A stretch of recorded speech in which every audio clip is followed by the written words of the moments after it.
वैसे तो जो लोग शादी में वो दूसरी शादी सुन के खुश हो जाते हैं, लेकिन दूसरी शादी कई बार अच्छी नहीं होती। शादी के कुछ संकेत देती हूँ जो रेखाएं आपको बताती हैं कि ये जो चीज़ है, ये एक्स्ट्रा मैरिटल अफेयर या फिर ये शादी की ओर संकेत कर रही है। प्लीज अपने हस्बैंड का हाथ पकड़ के आज ना बैठे, घर में कलेश कराने का मेरा कोई इरादा नहीं है, ठीक है।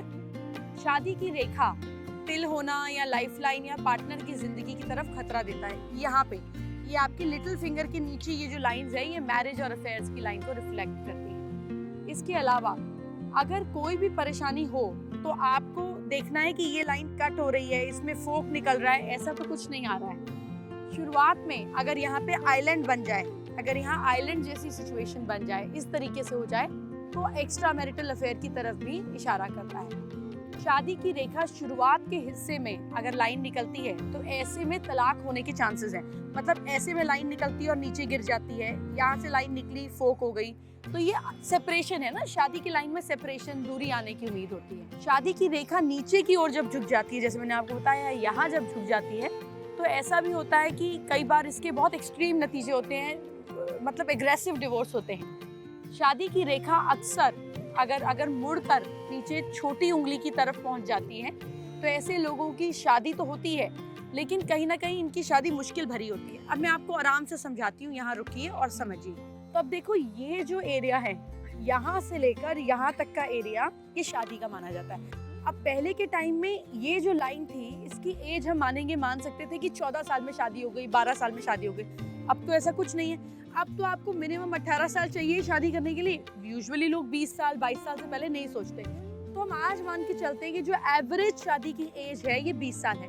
अगर आप गांव साइड में चले जाएंगे तो इसको 18 मानेंगे। सो ये 18 है। और मैक्सिमम लोग कब तक शादी कर लेते? पहले के टाइम पे 50-55 तक कर लेते थे, अब 75 में भी शादी कर लेते हैं। तो इसको हम 20 to 70 का एवरेज लेके चलेंगे, इसको, इतने ही एरिया को, 20 साल यहाँ और 70 साल यहाँ।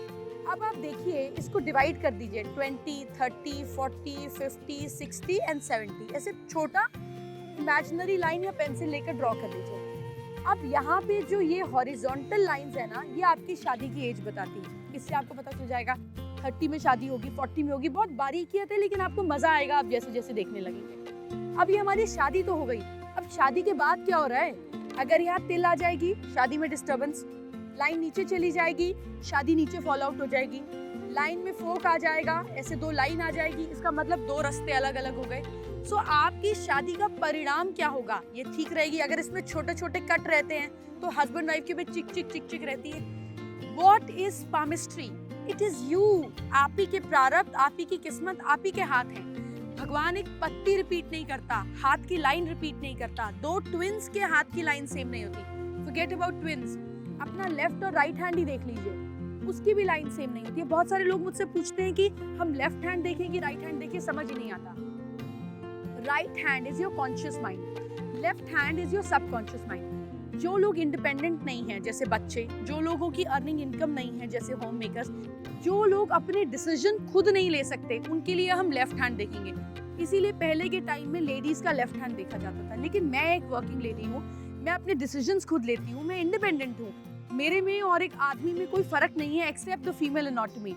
तो मेरे लिए भी राइट हैंड देखेंगे, because I am independent, I take my decisions on my own. तो जो लोग अपने कॉन्शियस से, अपने कॉन्शियस माइंड से डिसीजन लेते हैं, इंडिपेंडेंट हैं, फाइनेंशियली, इमोशनली, मेंटली, वो राइट हैंड देखेंगे। जो लोग अंडर एज हैं, जो लोग डिपेंडेंट हैं, जो अपने डिसीजंस खुद नहीं ले सकते, जो फाइनेंशियली इंडिपेंडेंट नहीं हैं, वो अपना लेफ्ट हैंड देखेंगे। It has nothing to do with man and woman, it is to do with what you are doing in life. तो आप समझिए, अपने हाथों से आप कैसे अपनी मैरिज की चीज दे सकते हैं। और मैं लगातार आपको आपके हाथों की बात बताऊंगी, आपकी चीजों को आपको पढ़ना बताऊंगी, so that you become much more educational, you become much more aware. फिर बहुत सारे लोग मुझसे पूछते हैं कि क्या हाथों की लकीरें चेंज होती हैं? अगर आपकी सोच बदलती है, आपके कर्म बदलते हैं, तो आपकी हाथ की लकीरें भी बदलती हैं। बहुत सारे लोग इस चीज को एविडेंटली प्रूफ मानते हैं। जैसे हॉरोस्कोप में भी आपकी दशा बदलती है, आपका समय बदलता है, ट्रांजिट चेंज होता है, ऐसे ही आपकी हाथ की लकीरें भी जो है ये चेंज होती हैं। So with this I would like to tell you कि मैं लगातार आपके हाथ की लकीरों के बारे में आपको बताऊं।